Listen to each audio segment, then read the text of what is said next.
Do you suppose there is such a place, Toto? There must be. It's not a place you can get to by a boat or a train. It's far, far away.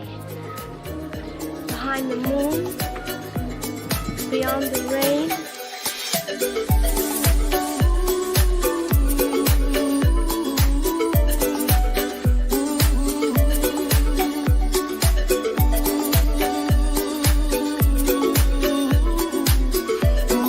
You're a wizard, Harry.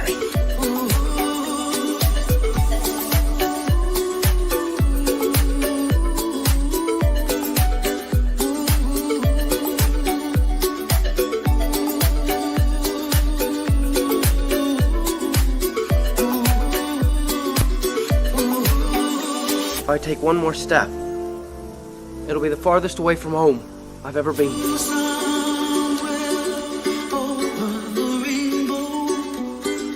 Way up high, and the dreams that you dream of once in a lullaby. Do or do not. There is no try.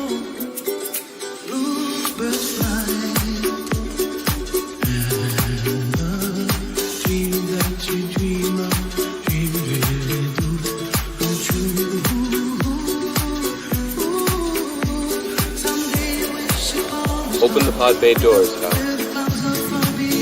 I'm sorry, Dave. I'm afraid I can't do that.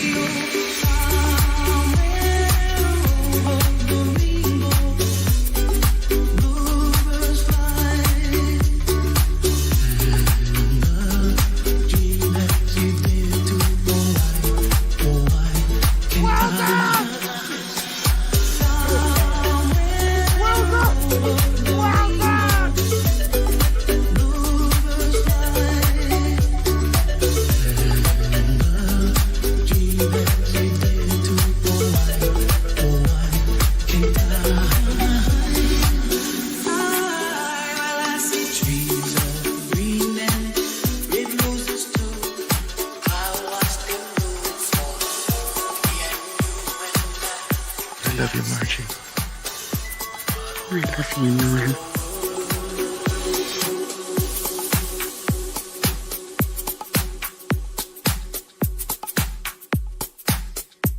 Won't you take me with you? Why, of course I will. Hooray! We're off to see a wizard. Oh, well, you're not starting out very well. Oh, I'll try. Really, I will. To Oz? To Oz. Welcome, everybody, to the final episode of One Life Productions' Roadmap to the Hero's Journey. Last week, we talked about the ordeal and transformation. This week, we're going to talk about the message. To learn more about what the message is, Dr. Bill Janishak. Well, thanks, Frank. I appreciate that. And I'm excited to see this final episode into the journey. This is the message. And it's interesting whenever we start out with a journey, like you said, this whole thing you've seen from speaker after speaker, the dream that it's something either that's in you, you're trying to get out, or something that's been thrust upon you. And we've taken all these steps. And we think it is getting the new job or starting the new business or, overcoming, an internal process on you. But ultimately it is about the message. Or when Joseph Campbell started out, he calls this coming home with the elixir, and where you're coming back into the ordinary world.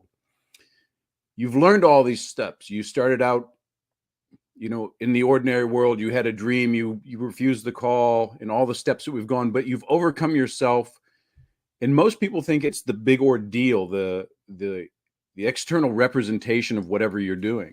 But it's always about the transformation that you've had, becoming the person that can overcome that challenge. If you remember when we first started out, we talked about, said we all go through these challenges, and we don't go through one hero's journey. We go through multiples because there's always a next step. There's always something that we're trying to achieve. And the ultimate thing in the hero's journey is who you become. And when you come back to your ordinary world, because after all, we live where we live, but it's your whole representation and the way you see the world, and conquering not only, that thing that you want to do, but your limitations or your limiting beliefs, the thing that made you want to play small. And then you finally took these steps to kind of blow up and become who you really are, hit your capabilities. If we go through all your favorite movies, the ones that resonate with you, the ones that we see on the clips before this presentation, is we resonate with those because we see ourselves in those stories. And coming home with the message, you now have the story, you've had the experience, you've lived it. And there's different from just talking about it to actually going through the steps, the glorious parts of it, the things that hurt, the things that are hard. But we're more than we think that we are. And this hero's journey is proof of that. And coming home with the message, the last portion of the hero's journey, is now sharing that with you. Abraham Maslow's hierarchy of needs, the highest portion of your needs is self-actualization. And in the hero's journey, the message and coming out and being able to share it with, your kids, your family, your friends, your community, whatever, it's the new message that you have. And you can't sell something you don't own. By taking the hero's journey, by going through the steps that you've gone through, you now own the hero's journey, and it's your right to go out and share and, help other people get in through their hero's journey. So that's what the message is. And I'm really excited to hear, our last two speakers in these episodes, because they're going to be epic. And Joe, I want you to come back on and introduce the speakers that we have. Thank you so much, Bill. I'm here. I brought up Frank as well. Why? Just because make it a little bit more awkward to have him just surprise come up on the camera. So I want to introduce our two speakers for today that are going to share their hero's journey.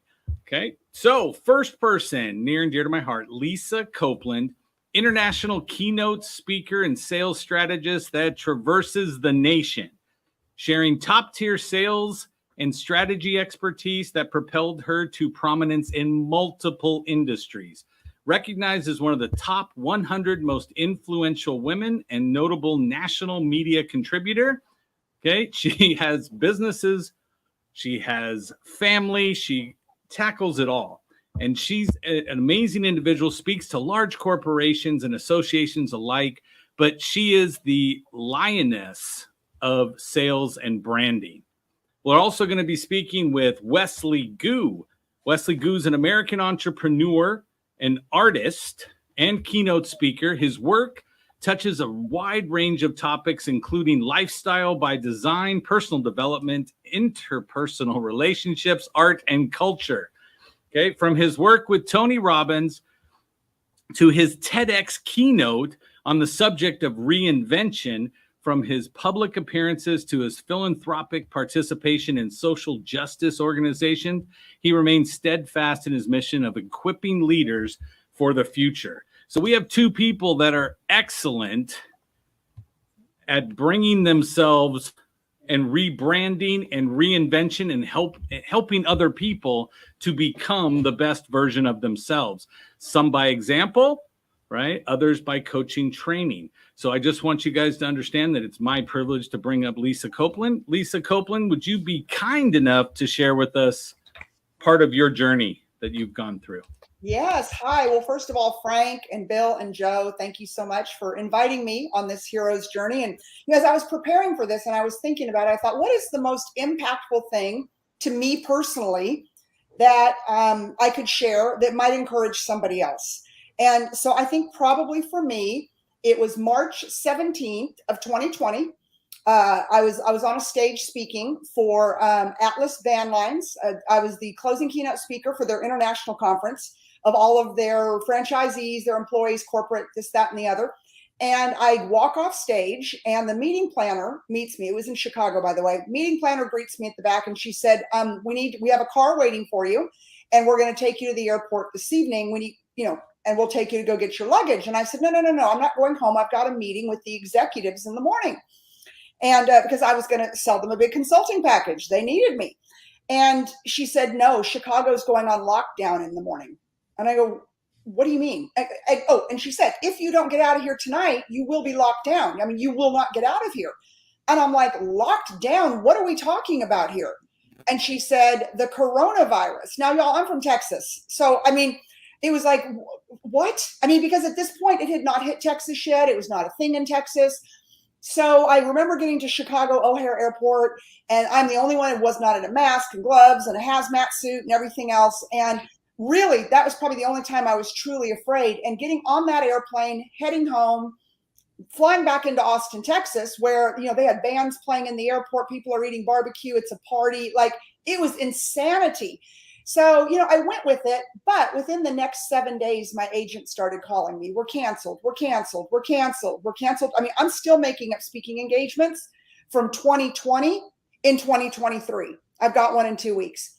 And, and so everything got canceled. And I thought, wow, what am I going to do? And this is where the don't panic pivot comes in. Because I think everybody hits a crossroad in their life where all of a sudden you think everything's great. I had, I don't know, 47, paid speaking gigs for 2020, and I mean, so, close to $1 million worth of speaking revenue gone in a week, just like that, right?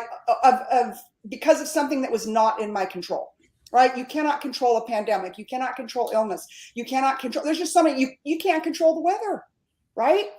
And so, as I was just kind of like, I just was gutted, and I was gutted from the standpoint of disappointment. I was like the rest of America. I'm like, what's going to happen here on planet Earth? This is insanity. And then most importantly, I thought, I'm not going to sit home. This is not happening.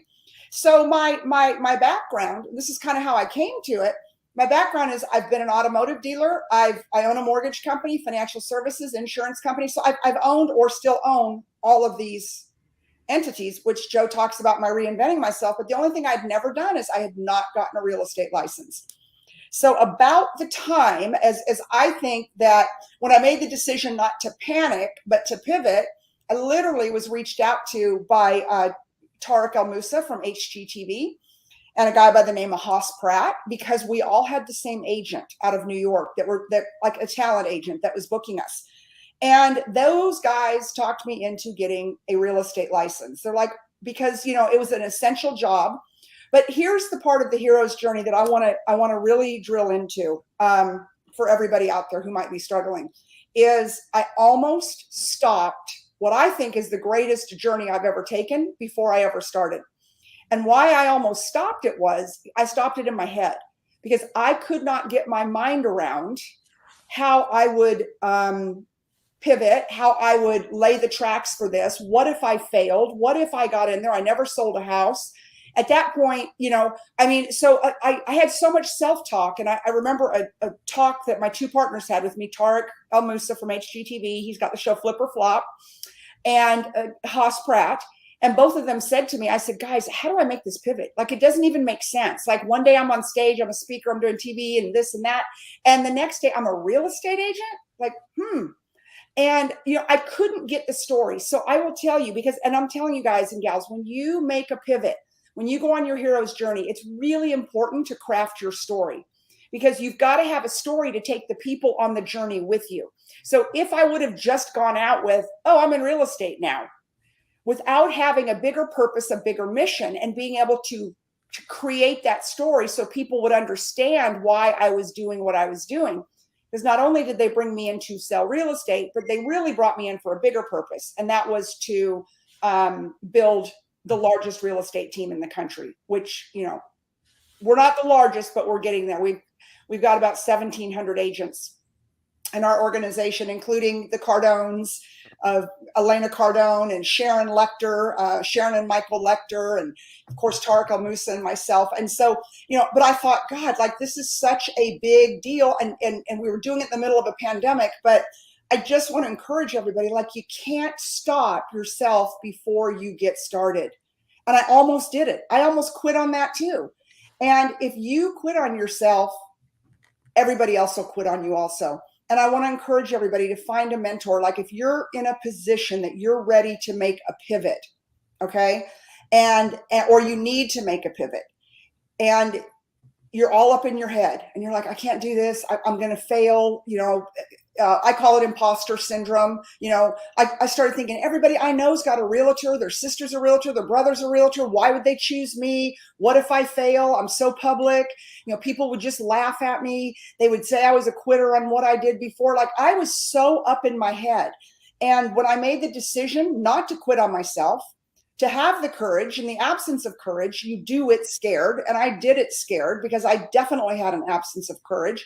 I created the story. I lived my story. I told my story, and I just put blinders on. And that was 3.5 years ago. And, I've turned it into a 7-figure career. I mean, that was year 2, and I have been able to bring on, because of my story, I was able to tell my story to some really famous people who are now my business partners, and they're really amazing people. And they would not have joined my hero's journey if I didn't have a compelling story. What was my purpose? My purpose is to help people, build generational wealth through real estate, not only clients, but real estate agents, that we give them a platform that they can truly build generational wealth, that they can go from being transactional to building an empire. Right? So that was all my story. And it all started with the fact that I just went and got a real estate license. So I hope that helps somebody out there, because I think the most important part to that story is that I really almost never got started. I had myself so talked out of even posting it on social media. I thought, I'll just be an undercover agent. I'll just tell a few people what I'm doing. And guys and gals, you're never going to build an empire by not getting on the megaphone and telling people what you do. And you're going to have your haters. You're going to have your detractors. You're going to have people that won't root for you. And you've just got to be so clear in your purpose. What is your purpose? Why do you do what you do? Now I've got 1,700 people that I help be successful every single day. I have helped them by being their coach, by being their mentor, by being the person that brought them to the company. I have helped their families build generational wealth. Like, that's enough to get me up every single morning. But 3.5 years ago, I almost didn't get started. So I hope that helps somebody out there.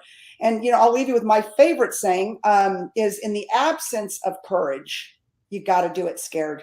You have to. And we all lack courage. That's why I love all my lioness stuff. Lioness, not a lamb. Because, the lioness has to have courage every single day, because if she's not protecting the pride, and she's not hunting, and she's not doing everything she needs to do, I'm telling you, the whole ecosystem would shut down.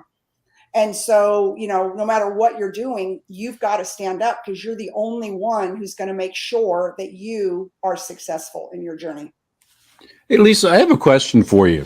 Yeah. So this, you're obviously successful before in doing that. Did you pull in the absence of courage, do it scared from this journey, or was that part of your character prior? Or what did you take? What did you come home? What was your message in this story? So in this story, I would say the first big, in the absence of courage, do it scared thing was in 2012. When I made the decision that I wanted to meet Sergio Marchionne, the chairman of, at that time, Ferrari, Maserati, Alfa Romeo, Dodge, Chrysler, Jeep, Ram, and Fiat. And so I made a decision I didn't make a decision. I made a bet with the CEO of the brand that we would break the world sales record. If we did, that we would meet Marchionne. And I even went to Automotive News with it, and they put the bet in the paper, because I needed to hold myself accountable. And so, that was my, like, I'm one of these people, I work really well under pressure, but I'm a huge accountability person also. And so I think really big. And I'm very involved in the 10X community. If those of you who know me know that, Elena and I, Cardone and I, speak all over the country. I've been on 3 10X stages now. And I believe in that. Like, you've got to set that 10x goal. You've got to set it where it's so big. Now, you may not obtain it, but you have to run toward it every single day. And that takes courage, right? It's just so easy to sit on the couch and just go, okay, well, I'm going to do a few deals or whatever comes my way. But if you wait for other people to make you successful, it's never going to happen. Did I answer that question, Bill? Yes. That was awesome. But I mean, those are the two things in life that I think, in business, that I've done that I think have been the most impactful. But the one I really wanted to share was this last one with this audience, because, it was really easy to get paralyzed during that pandemic, right? I just could have sat home and just gone, well, I'm going to sit home with everybody else in America and watch Netflix and put on 30 pounds and wear my mask and operate in fear. And, were we all afraid? Sure. But I just, again, for me, it was mind over matter. Like, I needed to get out of my house. I needed to go prove to myself that I could be around people, that I wouldn't let something I couldn't control stop me. Right. So there was the fear of the whole new industry and people thinking I was crazy, to the absolute just fear of not sitting in my house, and we were lucky in Texas. Real estate was considered essential. So I was out day one. I was never on lockdown. I mean, we had to wear a mask, but, other than that, we were never really locked down. So. That's unlike us in California. Dude. Yeah. I mean, I was speaking, I was still, the Cardones put on events during COVID in Florida. Absolutely. And so, I'd be in a room with 1,000 people. It was fine. And here you are alive. Yes. So, Perfect. Well, awesome. Thank you very much. That was awesome. And can I jump in too, Lisa? What I find, and we've been getting this reoccurring theme as it comes through, right? You were faced with something, you then mentors found you and said, we will help you to get to this next spot, right? To the rebranding, re-identification, because it's easier to go with people than it is to try and do it alone, right? But you had to have the courage to step forward so that they could say, yes, we'll do it. But in turn, you immediately turned around and became that mentor to 1,700 people. Yeah. Right. Yeah, and that's what we see is, as soon as you get through, the answer is, okay, how do I help somebody else through? And that's what I see is a lot of that. Yeah. And because I want to lead by example, that's why I tell that story. Like, it's not a really cool story to tell when you're out telling people, like, I almost never got started, all because it was in my head. And then people are kind of like, well, are you weak? Are you this? Are you that? But I think that's such an important part to the story, because I had to, in the absence of courage, I did not have courage. I had to do it scared. I remember making that first post on social media, and I just knew people were going to go, oh my God, what's she going to do now? What's she going to do now? And I was like, you know what? Blinders. I don't care. This is what I've done. I've made a decision. Love me or hate me. You can defriend me. You don't have to do business with me, blah, blah, blah, blah, blah. But I'll tell you what I found out was I had such an incredible outpouring, like, oh my God, we've always thought you should do that. You're amazing. It was nuts. And then people that were seasoned realtors that all around the country that had followed me through my automotive journey, they were like, we want to join your team. And I'm like, I've been in real estate for 5 minutes. Are you sure? And I remember calling Grant Cardone, because I had a whole theory. I never thought he would get a real estate license. That was never my purpose there. But I thought, he's got millions of followers, a lot of them in real estate, obviously. And if I could get him to understand what was going on, that we could bring a bunch of people over that way, hence Elena Cardone. And so, the more wins that you guys and gals have, and believe me, there were some losses. Like, Elena and I flew a couple times up to New York. We met with Ryan Serhant and some other big, because, we were kind of feeling our oats at this point, because we were bringing on some really big people. And we met with Serhant twice, and he was like, nope. Okay, so the moral to the story is, you win some, you lose some, but in my opinion, Grant and Elena are much bigger whales than Ryan Serhant ever thought about being. And do not edit that piece out of here. And, so it's okay, right? So I'm going to continue to whale hunt every single day, knowing I'm not going to catch a whale every day. right? And so I want every one of you to continue to whale hunt. I mean, certainly that was just a borderline rude to us on the second meeting. And all the time I could think was, dude, this is your loss. Okay. You're not going to hang out with the cool kids. No problem. Let's just move on to the next one and the next one and the next one. And you know, and that's a courage thing, because nobody likes to be told no. And then the longer you stay on your journey, the more success you have. I think that's where the confidence comes in now, because now I'm 3.5 years into this journey and I'm very confident. Like I got the stats. So now but it took me 3 years to get or probably 2 years to get the stats. Okay. And so you got to give yourself time. You've got to have courage. You have to take some blows. You got to take some hits to the empire, right? Like, you know, you're going to take some hits. You got to get back up. You got to do it again. And that's all right here. That's all in your mind. And you have to decide. You know, success is a decision. Awesome. Fantastic. Thank you. Yeah, you're welcome. Absolutely. All right, let me come over now and flip over to Mr. Wesley Goo, Mr. Reinvention himself as well. So let's flip this around over here. Wesley Goo, can you share a little bit with us as far as your life through reinvention, your life through the hero's journey framework that you Absolutely. Yeah, absolutely. Can you all hear me okay? That's good, right? Good. When I first got the call about the hero's journey, I thought, oh yeah, I know hero's journey. That's easy. I can talk about that. It's no problem. And the more I thought about it, the more I thought, what is my calling? You know, Joe, you had mentioned to us, you know, what was the first time you ever had a calling? What was the first time? And I remember thinking, like, when was that? Like, what is my calling? So it put me in this state of existential crisis. I wanted to thank you, first of all of you, for putting me in this state. I spend all my days speaking and traveling and doing all that about people and about their needs and about what's going on. I don't generally like to talk about myself or tell my story, only because I find it dull and boring.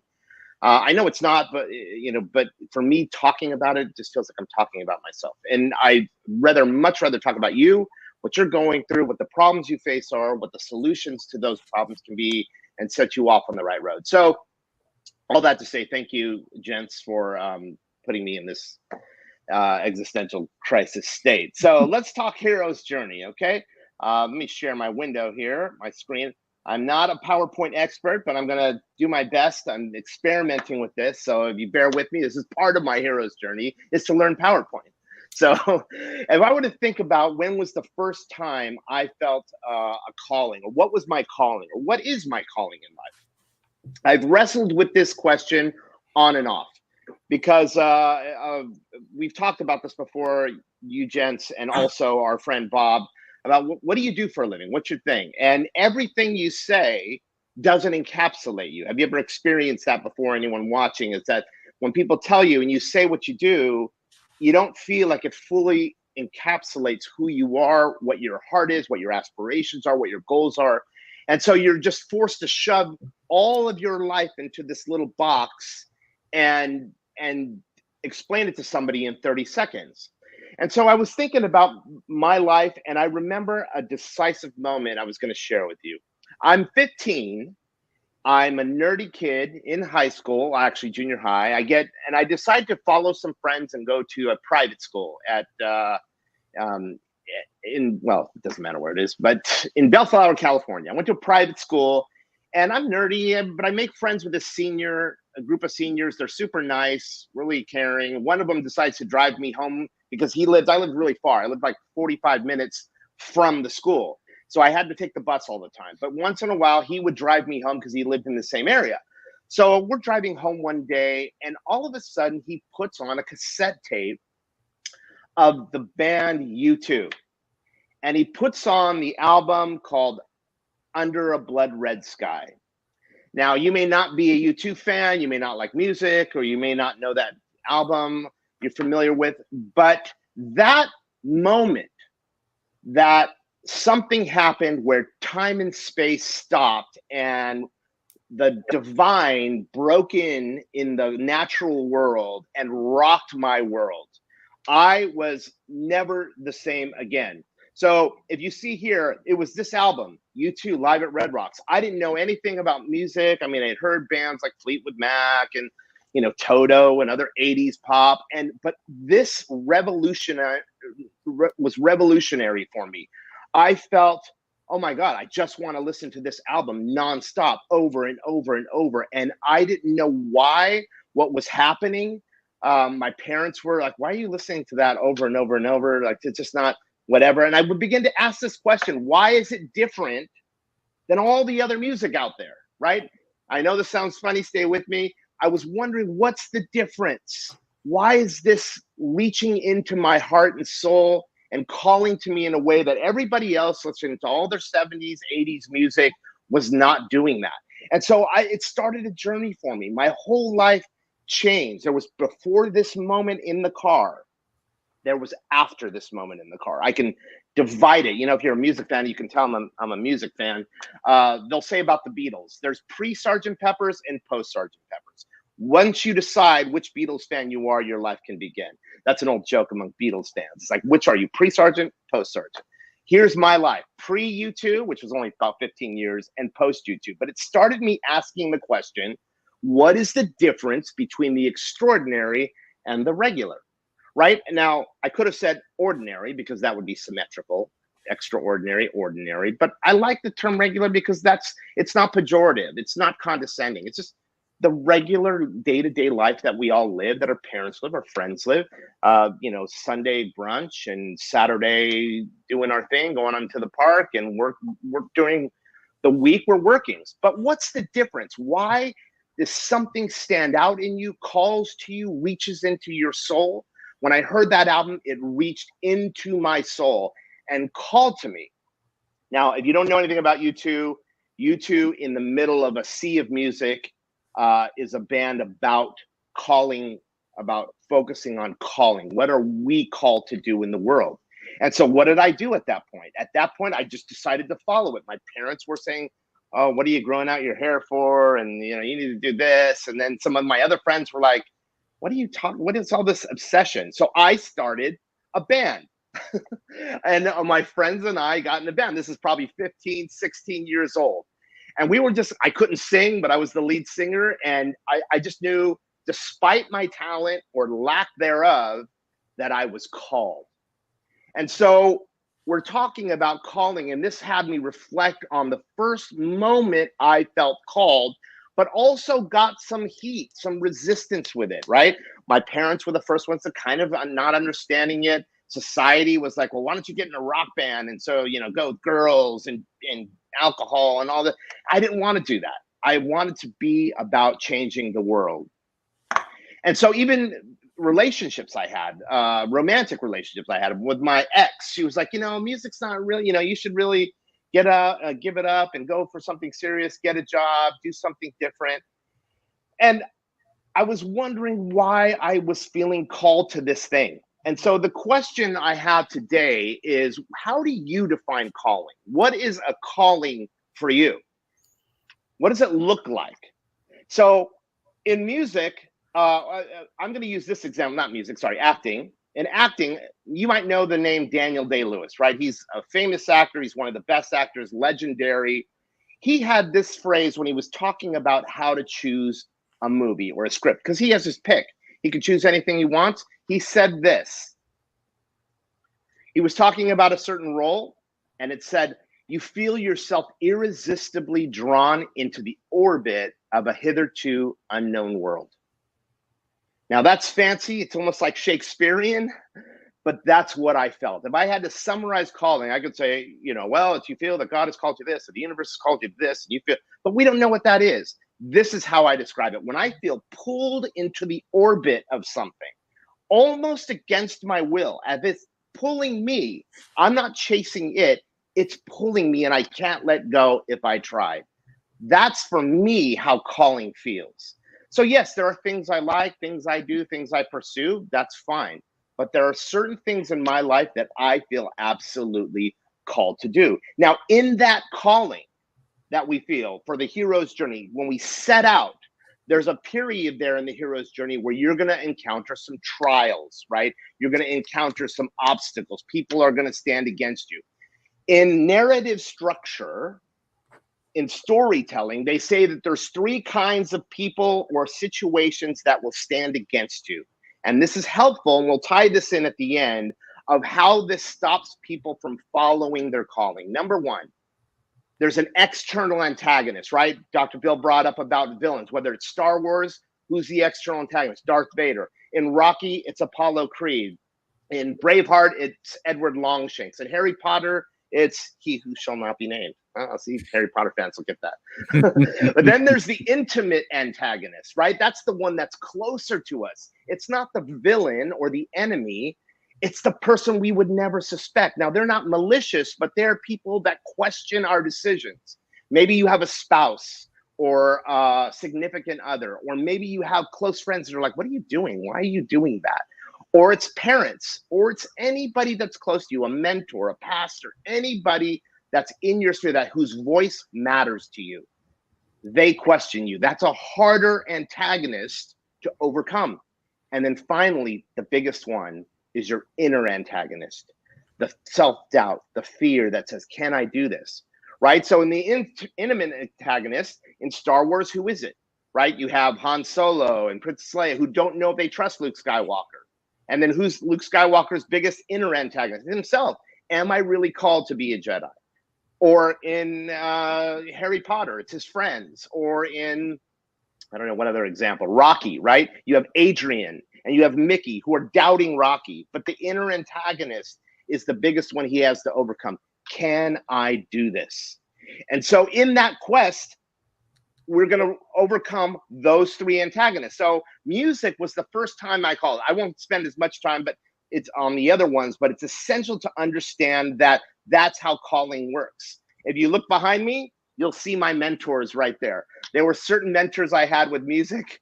I didn't have many that I could follow because I was so young, but that was who I followed. And since then, I've lived a life of music. Now, there are times I do music more or less to more or less success, but that's not the important. The thing is that I followed the calling. Next up, and I'll just summarize these real quick, and then I'll bring you 3 lessons about calling. 2, I was called to ministry. I'm on this music path. I was going to change the world in music when I felt at the time God stepped in, intervened, and said, no, we're going to go this way now. And I had to do sort of a sharp turn to say, oh my gosh, I'm following this voice. Now, of course, all my music friends were like, are you crazy? What are you doing? Why are you going into ministry? I felt called. And everyone questioned. Now the people that were against me originally, they're on my side. So for the next so many years, I was in ministry. I did music. I got degrees. I was traveling. I was speaking. I was teaching theology. I was doing music ministry until the next calling came. When that was finished or ran its course, not that it ever finishes, but when it ran its course in that moment, I felt called to get into movies, film. I always loved music or film, music, that kind of thing. And then suddenly it starts again. What am I going to do? I can't move to Hollywood. I'm a degreed teacher of theology, and at home, I can't pick up and move to Hollywood and start acting. That's ridiculous. And so I got flack from it, from parents, society. Everybody was standing against it until I had one mentor come to me, Kim Darby, who was with John Wayne and True Grit. She said to me, I see something in you. People are going to stand against you. They're going to argue whether it's there. I want you to know that I see it. I believe in you. And that stayed with me to this day, that she believed in me when no one else did. And since then, I've had the distinct pleasure of working with people like Robert De Niro, Robin Williams. I helped Martin Sheen craft a speech, Renee Zellweger, whoever it is. I've had the great opportunity to work with some amazing people. Then I was never really a fit guy. I felt called to fitness. Now, why am I telling you these levels of calling?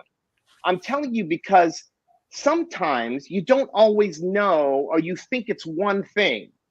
And so what do you do when there's many things? So I got into health and fitness, and it became an absolute passion of mine. I started working out with these bodybuilders and these competitors. And then I even coached some of those people into competing and that sort of thing. And that became a calling for me. It wasn't necessarily a vocational calling. It was a calling to optimize myself. my physical body at that time. And then finally, at this point where we're at today, I felt a calling to be an entrepreneur. I wanted to start a business. I went to a Tony Robbins event. Most of you know, this is how I fell into it. I began to work with Tony. I got a call from Tony and his company asking me to come in, train his speakers, go out and speak for him. And for the last 20 years, I've been speaking around the country. I've been working with amazing people and helping TV shows, all this sort of stuff that's been amazing. Now, why do I tell you all that? I had mentors along the way that helped me fulfill my calling. You see some of these, you'll recognize some of these motley crew right here. Good looking guys. Yeah, the good looking guys. Some of them have really, at every step of the way, I've had mentors helping me. And so what's next? Where am I at now? I don't know. I know it's going to be a creative space that's going to combine many things. I don't know what's next. I'm not sure. But my mother tells me this story and she's always told it, and it's bothered me because I never knew what to do with it. And I'm going to wrap it up in why this all pertains to my context and then your context. She would tell me these stories that before I was born, that she had signs that I was called to something great. Now, no kid wants to hear that because then you live under that pressure your whole life. But she would tell me that. And so to answer the question we asked in the beginning, what's the difference between the extraordinary life and those who live mediocre or regular lives? I'm going to propose that it's this. It's people that learn how to follow their calling and don't give up. You heard it from Lisa. You know, people that follow their calling. And we all know people who are afraid. We all know. So what was the lesson I learned from this? I took away 3 lessons from my own hero's journey.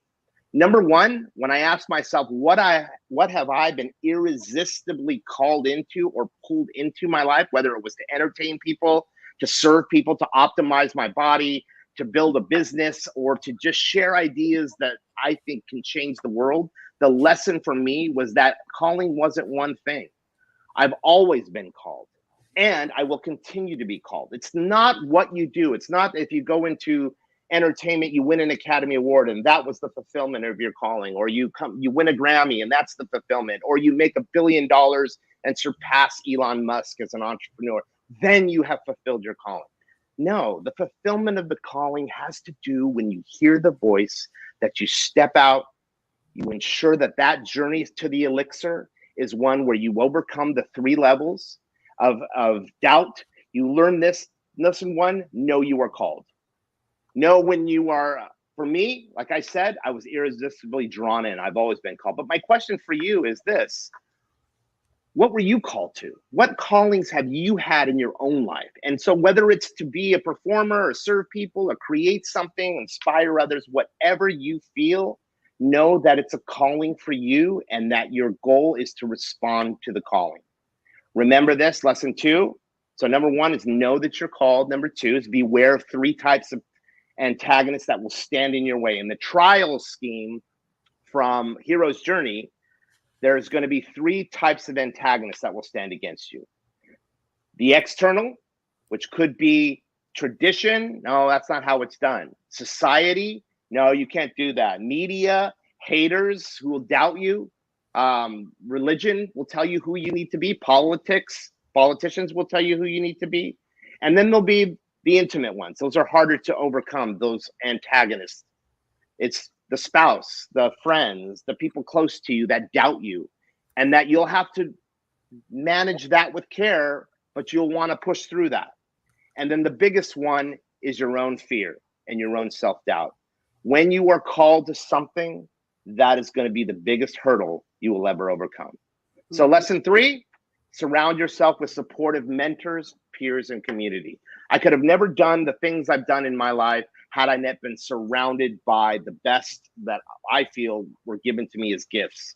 At every step of the way, I found mentors, peers, community that have been able to help. And my life has been an extraordinary roller coaster ride of the most amazing experiences I've ever had, meeting the most amazing people and doing some of the most amazing work.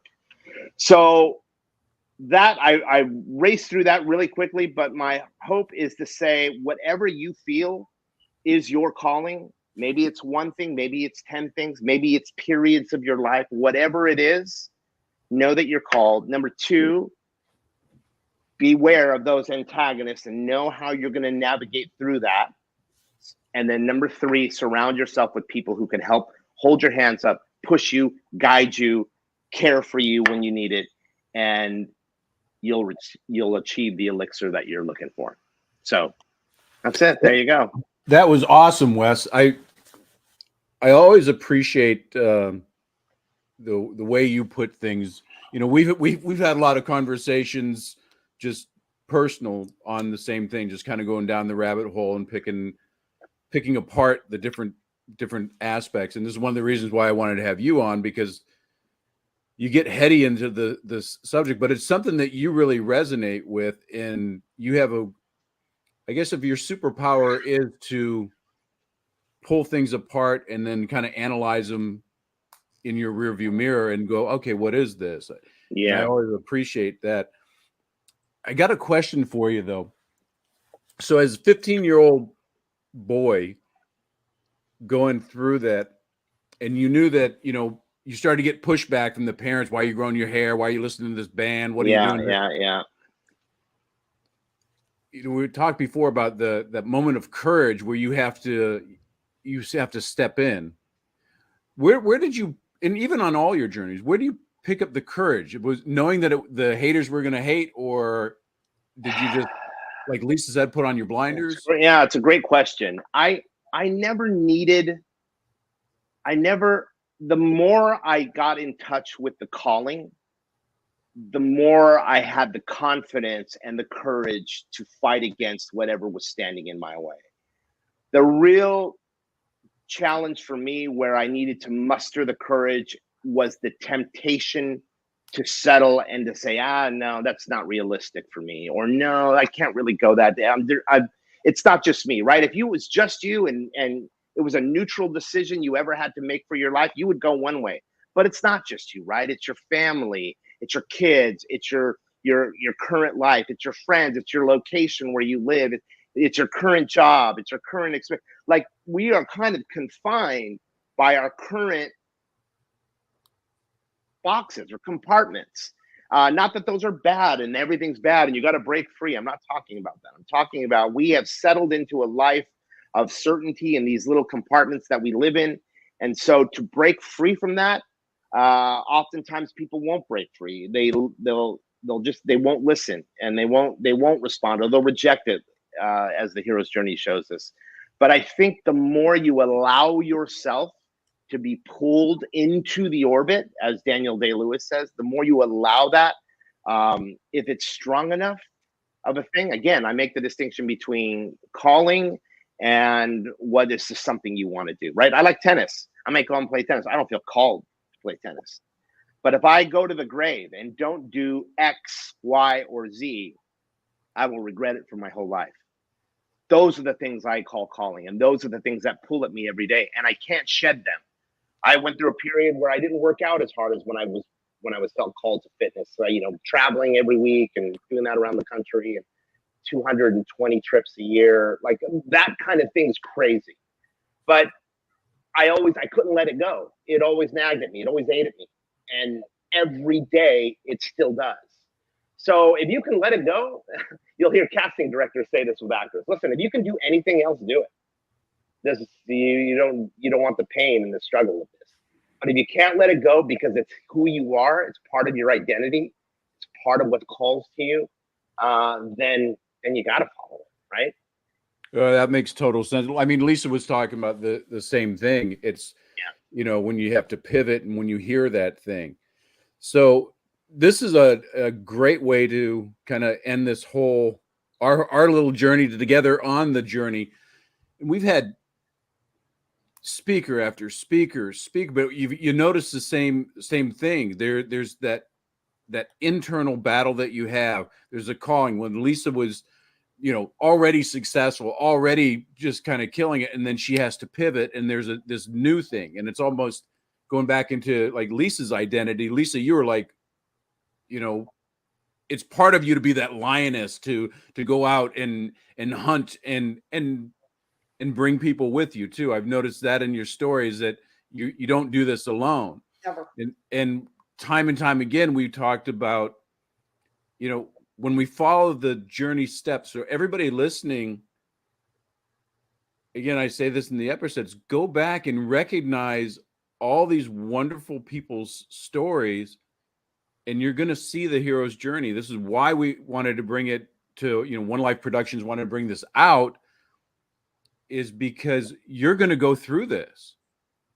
And when you're standing in the fire, it's really hard to follow the instructions if you're not like 1,000% certain, because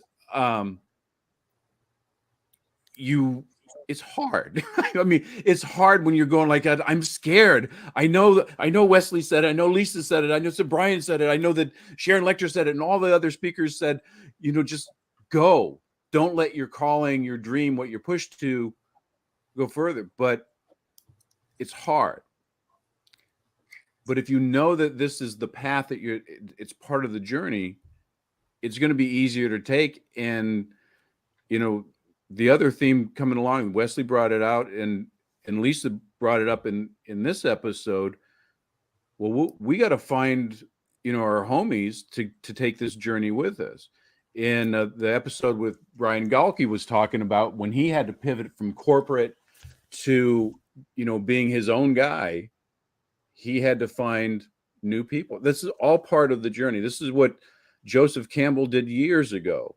He's mapped this out. And this is why I encourage you now, since you've been with us for 8 episodes, and you've probably been on several of the after parties where, you get to discuss, your journey, you recognize this as the truth. We're taking that same well-beaten path. Just follow the path. I'm so happy and I'm excited to have been doing all this with you guys. And this is the hero's journey. I mean, Joe, got anything? No, but I did make a snide comment for Wesley in the private chat. They're all snide comments when you're talking to Wesley. Yes. So can I add one other thing real quick before we close out? Just that I forgot to say that I think it's good to be committed to your calling, but not attached to how it manifests. Meaning that you can be called to something and you think this is what it is, but be open to it could look different, right? I may be called to music, but I'm not necessarily going to win a Grammy unless I go for that direction. But it manifests in different ways, right? So I think if you're called to something, don't be committed to the vision and committed to the calling, but not attached to how it manifests. Yeah. Frank has 3 Grammys. Just point that out. I believe it.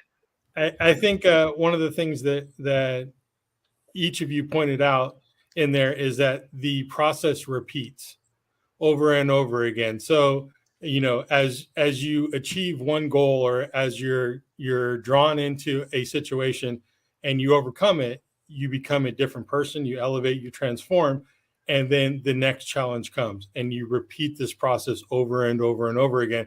And I think that's what this entire series is about, is identifying that there are multiple steps that will repeat over and over again. And if you learn to identify them as you go through the process, and if you learn what the next steps are, it's not so scary anymore. So when you realize everybody talked about having a mentor that's in there, if you know that you're up against a big obstacle and you don't have a mentor, guess what? That's the next step, right? That's where you need to go in there. If you're refusing the call of something that's screaming at you over and over and over again, and you're refusing it in there, then understand that there's something that you're blocking as you're going through the process in there. And so that's what we're trying to identify through this whole entire series is, let's just make it a little bit easier on everybody. Understand that even though you've gone through this 100 times in your life, or 3 times in your life, whatever it is in there, you have done it and you'll repeat it, and there will be another time to do it again. So that's what we want everybody to take something from every speaker that's in there, to realize that the stories, they all sound the same, right? When you start hearing them in there, the path may be different, but the stories sound the same. The steps are the same as you go through the process. So I thank you guys both for being part of it in there. Again, if you guys want to know more about Wesley or Lisa and where to contact them, go to heroesjourneylive.com. Under the guest speaker section, we have everybody's bios and their links in there. So I want to thank you guys again. Thank you for being our closing act, so to speak, in here, and for wrapping up the Hero's Journey roadmap in there. I appreciate you all.